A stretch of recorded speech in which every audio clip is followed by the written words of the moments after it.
Okay, isang mapagpalang araw mga kateknisyan, mga kadaway, mga kamaster. Meron po tayo ditong repair na si RTTV. Ito po ay Sharp Blue Diamond. Tapos 21 inch po ito. So testing natin para malaman natin kung anong issue nito. Okay, ito, saksak natin. Power on. Yan, may power naman siya.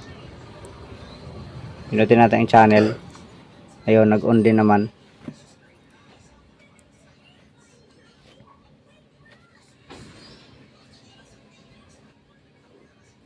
Ayun, so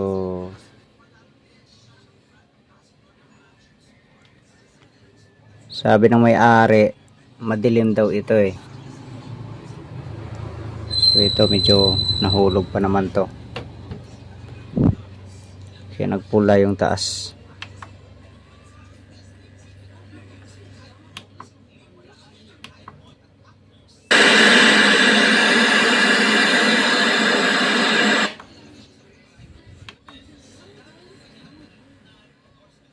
So madilim daw ito eh.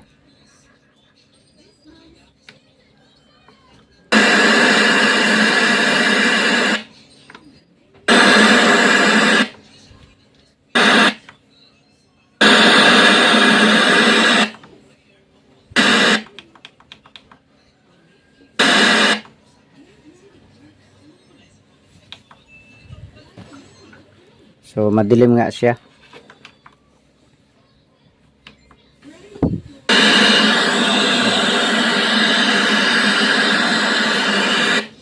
Okay, buksan po natin ito. Samahan niyo po ako.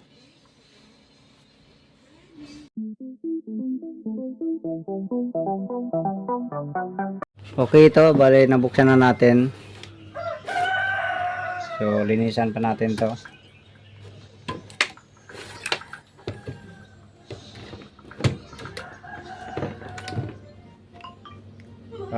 Subukan nating i-check ang kanyang CRT socket nito.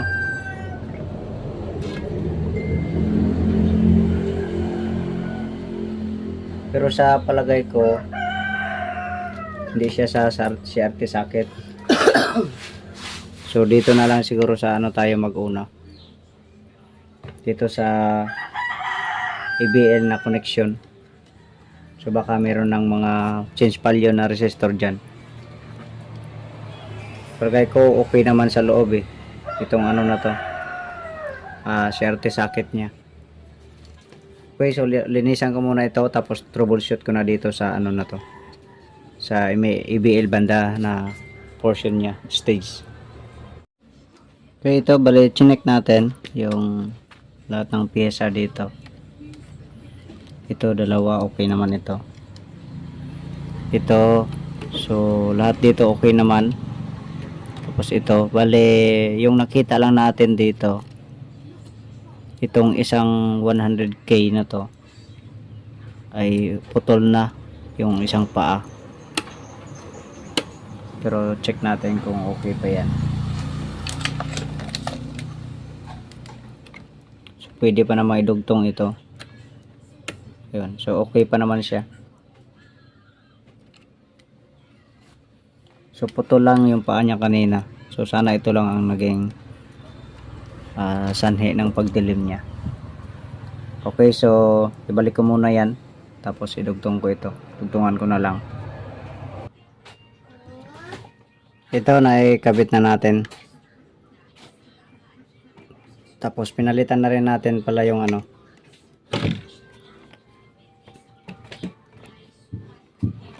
ang kanyang thermistor. Ito, pinalitan na rin natin. Kasi mababa na mataas na ang kanyang resistance. So salpak na natin to, sana ay mag-okay na.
Okay, saksak na natin.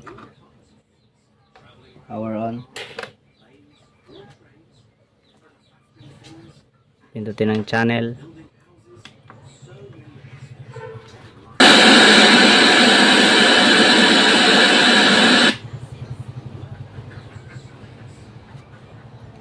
So, naglinaw na. Pindutin natin.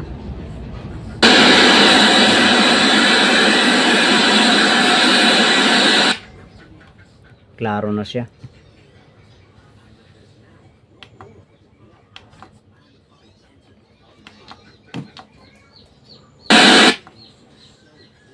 Oops. Ba't malabo?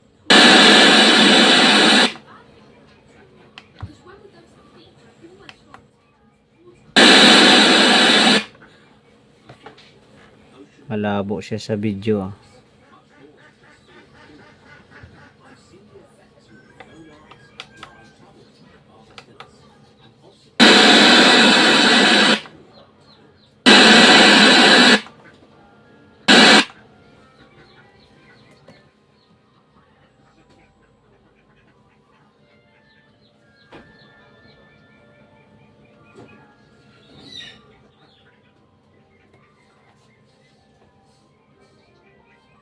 Dapat kasi pula ito. Or blue.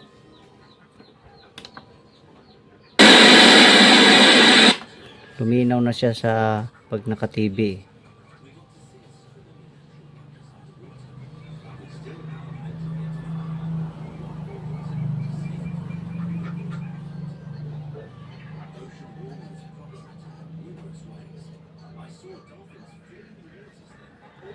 Okay, sige, kabitan muna natin ng signal to.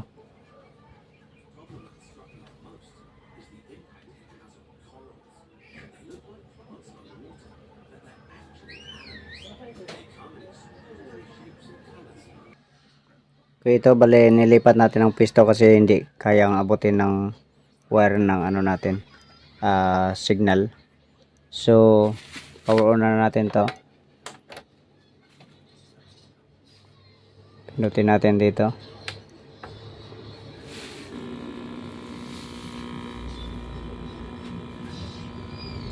Yan, so meron na siyang tao. Yun lang namang medyo ano siya, medyo ano na ang kulay, oh, green na. So malamang nasa picture tube na ito. So susubukan na lang natin itong i-rejuvenate. Subukan natin itong rejuvenate kung kaya pa. Nakamute po yan. O, ayan na. May sound naman. This isn't it. This is the beginning of something.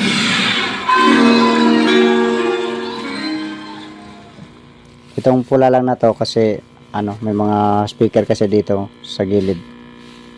Dito sa kabilang lamisa. So, ayan siya. Bale, kailangan talaga na ano, ma-rejuvenate. Subukan natin i-rejuvenate ito. Okay, so subukan natin itong i-rejuvenate ang picture tube. So itong rejuvenator ay ginaya ko lang doon yung kay Juwetech. So may diagram po siya doon. Research nyo lang o di kaya hingin nyo sa kanya.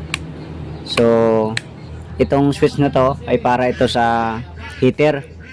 Ito namang switch na to ay para ito sa RGB nya, sa kulay. So itong wire,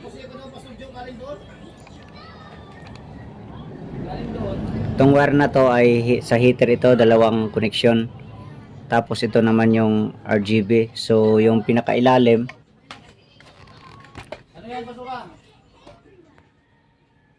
yan.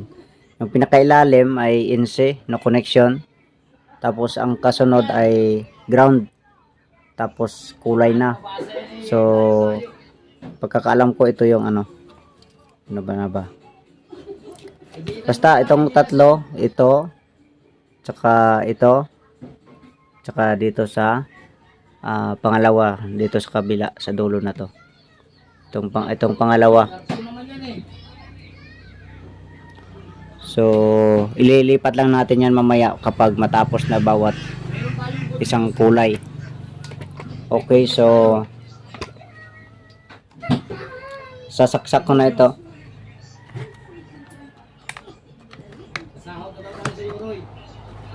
Yan. So, naka-on na ang kanyang ano. Bali ang gitna ang off. Bali yung sa baba ay 6 volts. Tapos yung sa taas ay nasa 9 volts. So, 6 volts lang muna tayo or 5 volts. So, ayan, umiilaw na ang heater. Ayan o. So, switch natin ito. Ayan. So, may ilaw dito. So, ang ginamit kasi ko dito ano, bulb ay yung sa microwave. Yung sa microwave, kaya saglit-saglit lang ito na i-spark natin. I-on off lang. So, ganun lang. Ayan, umiilaw.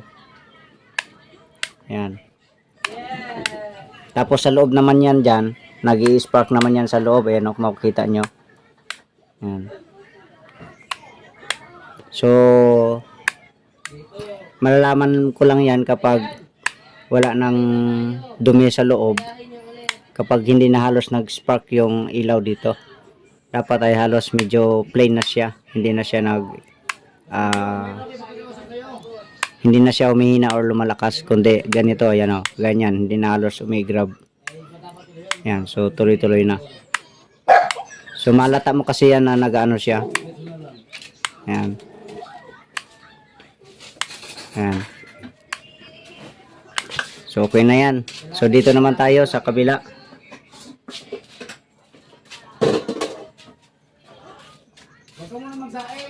Yan. Yun.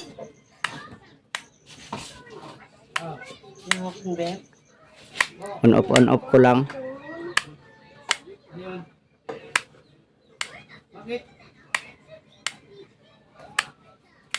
Yan. Tapos lipat naman dito sa kabila. Yan. So parang yung isa lang na yun ang marumi kanina. Yung una nating kinabitan.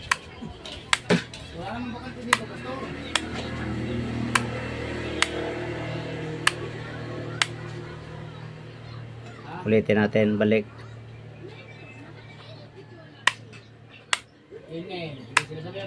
Yan, so medyo lumabas na yung ano.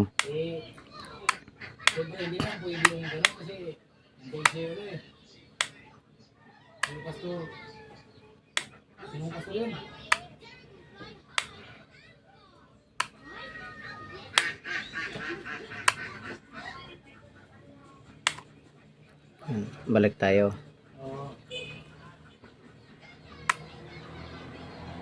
So itong isa ang wala. Ang wala na.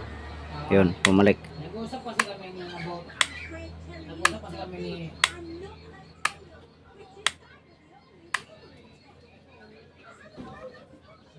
pwede. Kailangan Yan. magsagot yan. So okay na yan. Bali, bunutin na natin. So salpak natin ito. Saksak natin. Sana ay bumalik ang normal na kulay. Minsan kasi natutuluyan kapag hindi ka naging maingat. Lalo na kung medyo malala na yung tama ng picture tube.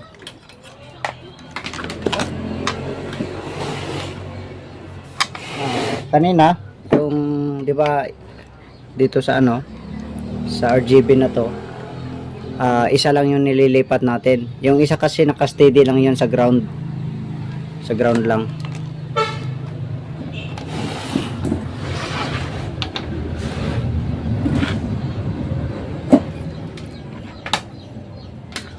Okay, saksak. Wala nga kung leader.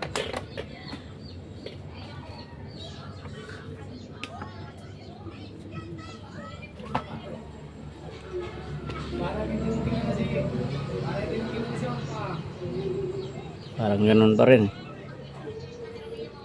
Parang walang nagbago.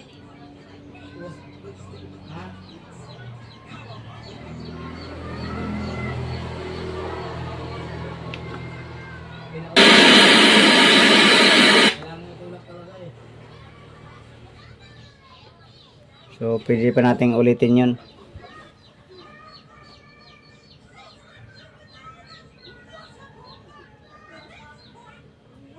Sa pangalawang pagbalik siguro. Na. So, ulitin ko lang uli yung pag-rejuvenate.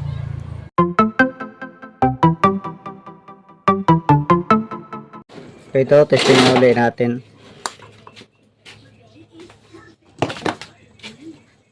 Or not sa remote.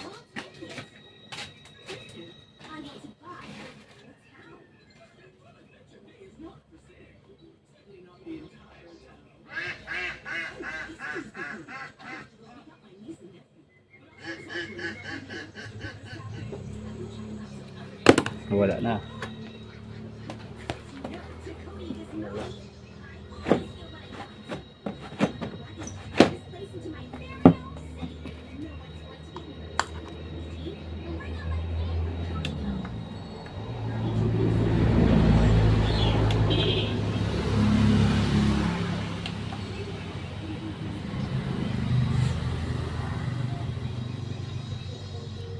Yan, so wala. Medyo konti lang ang pinag-improve niya. So naalala ko na dati pala ay na-rejuvenate ko na rin ito.